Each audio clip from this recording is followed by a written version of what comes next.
Salam sejahtera bagi saudara-saudara semuanya.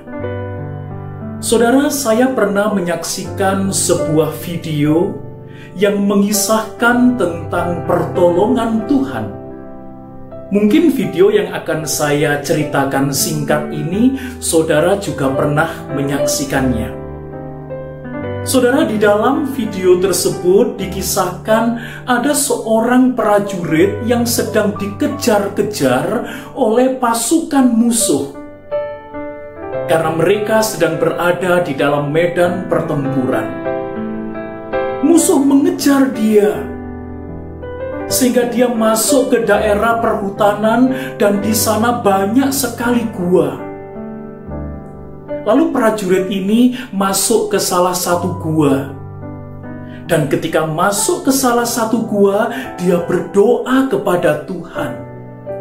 Tuhan, tutuplah gua ini dengan batu besar, supaya musuh yang mencariku itu tidak dapat menemukan aku, sehingga aku tidak ditawan dan tidak dibunuh oleh mereka. Dia berdoa terus, Tuhan, tutuplah gua ini dengan batu besar. Tuhan, tutuplah gua ini dengan batu besar. Ketika dia berdoa, sekian lama dia berdoa, tiba-tiba ada seekor laba-laba, dan laba-laba itu membangun jaring, membuat jaring laba-laba di pintu gua. Maka prajurit ini mulai ngomel kepada Tuhan. Tuhan, bukankah yang kuminta adalah Engkau menutup gua ini dengan batu besar, sehingga aku dapat selamat dari incaran musuh? Kenapa Engkau memberikan sebuah jawaban yang berbeda?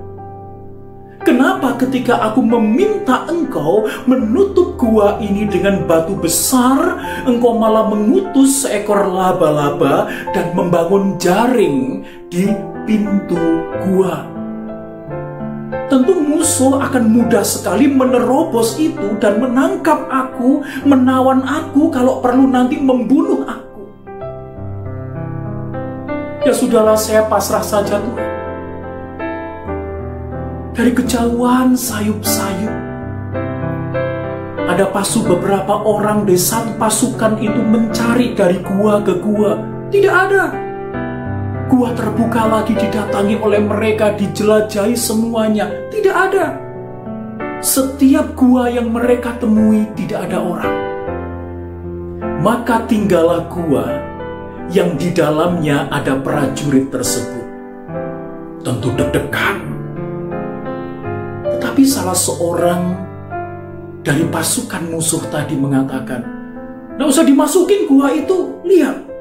Di depannya ada sarang laba-laba. Pasti di dalamnya tidak ada orang.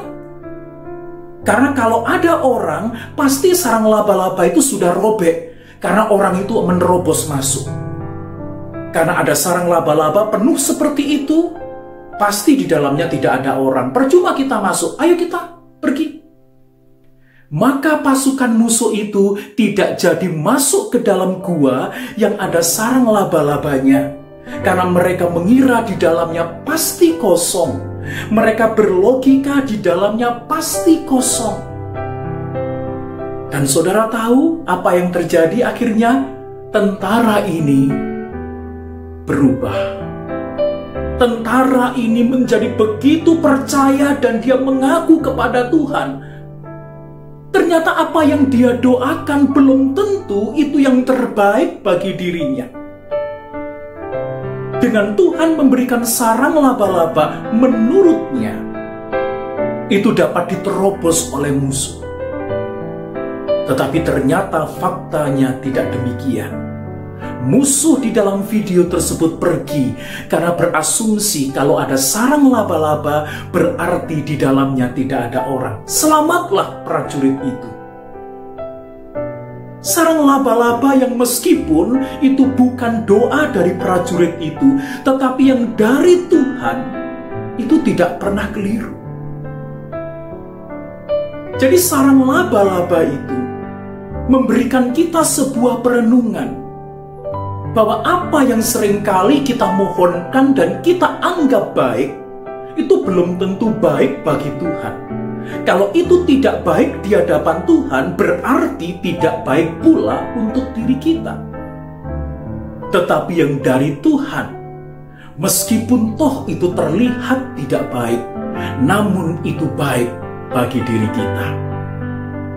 Maka kita harus senantiasa menggumulkan, senantiasa terus-menerus di dalam peristiwa-peristiwa dalam hidup kita. Apakah kita sudah menangkap pesan dari Tuhan? Apakah kita sudah mengambil makna dari firman Tuhan? Apakah kita sudah mengambil sesuatu yang indah dari peristiwa yang Tuhan izinkan terjadi dalam hidup ini? Saudara, kalau melihat di dalam kitab Bilangan pasalnya yang ke-22 dan sebelumnya di pasal ke-21, itu Bileam, kisah yang seringkali sudah kita baca. Bileam itu diminta oleh Balak untuk mengutuki bangsa Israel. Balak mengutus utusannya pergi ke Bileam. Engkau dipanggil oleh Balak. Engkau harus mengutuki bangsa itu. Bileam bertanya kepada Tuhan, Tuhan boleh nggak aku pergi? Itu siapa Bileam? Itu utusan Raja Balak supaya aku pergi untuk mengutuki umatmu. Tuhan mengatakan, tidak. Artinya sekali tidak, tetap tidak. Lalu utusan itu pergi dan memberitahukan bahwa Bileam tidak bersedia. Balak mengutus lagi dengan orang-orang yang lebih religius, dengan orang-orang yang lebih meyakinkan, dengan imbalan. Kalau engkau mau mengutuki bangsa itu, apapun yang kau minta pasti akan kuberi. Imbalannya besar. Bileam sadar bahwa ini pun Tuhan tidak berkenan, tapi dia tetap meminta kepada Tuhan, Tuhan boleh nggak saya pergi? Harapannya secara manusia, pasti Bileam akan mengatakan, semoga Tuhan memberikan jawaban pulih. Lalu Tuhan mengatakan, karena engkau sudah dijemput, ya sudah berangkatlah, tetapi apa yang kufirmankan kepadamu, lakukanlah itu. Bileam pergi. Begitu Bileam pergi, dengan menaiki keledainya, dengan menaiki tunggangannya itu, ternyata Tuhan marah. Ya, mungkin kita bertanya-tanya, loh tadi Tuhan mengatakan silakan pergi. Begitu pergi Tuhan marah. Ya saudara, memang ada banyak penafsiran tentang hal ini. Apakah Tuhan sengaja memang ya sudah terserah kamu, silakan pergi. Ada juga yang mengatakan bahwa sebenarnya Tuhan itu ngetes Bileam. Tetapi apapun itu penafsirannya, apapun orang mengiranya, yang pasti perbuatan Bileam pergi kepada Balak untuk mengutuk bangsa Israel itu tidak diperkenan oleh Tuhan. Ketika dia itu menaiki keledainya itu mengalami sebuah peristiwa yang di luar dugaan. Keledai itu sampai berjalan dengan tidak menentu. Bahkan keledai itu sampai terjatuh, membentur dan sebagainya. Dan Bileam itu memukuli keledai itu. Kamu ngapain menyusahkan aku? Bileam melihat keledai itu sebagai sumber masalah. Ini untung ada tongkat saja, kalau ada pedang sudah kubunuh kamu. Lalu kemudian Tuhan membuka mulut keledai itu. Keledai itu berkata, sekian lama aku melayani engkau. Apakah aku pernah mencelakakan engkau? Tidak, bukan.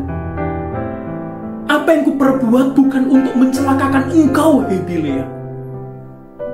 Dan kemudian Tuhan membuka mata Bileam, sehingga Bileam melihat ada malaikat Tuhan yang berdiri dengan pedang terhunus.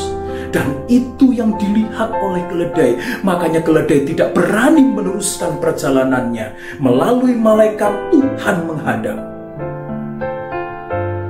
Bileam tahu, sebenarnya bukan keledainya yang salah. Keledai bisa saja melakukan apa yang buruk, yang merasa bahwa itu dapat merugikan dirinya, tetapi sebenarnya itu adalah cara Tuhan supaya Bileam mengerti maksud Tuhan. Seperti prajurit tadi, dia sempat menganggap apa yang fenomena di depannya, yaitu sarang laba-laba, sebagai sesuatu yang buruk. Tetapi itulah cara Tuhan untuk melindunginya dari musuh. Bileam memukuli keledainya, tetapi sebenarnya keledai itu adalah untuk menyadarkan Bileam supaya peka dan mengerti maksud Tuhan. Saudara semuanya, biarlah di dalam kehidupan kita sehari-hari, kita rajin merenungkan dan menggumulkan apa maksud Tuhan. Kita rajin dan menggumulkan terus apa rencana Tuhan, supaya kita memahami bahwa tidak ada peristiwa pun di mana Tuhan tidak bertindak. Oleh sebab itu, rajin-rajinlah menggumulkan. Pergumulan memang ada kalanya tidak sekali jadi. Pergumulan itu terus-menerus.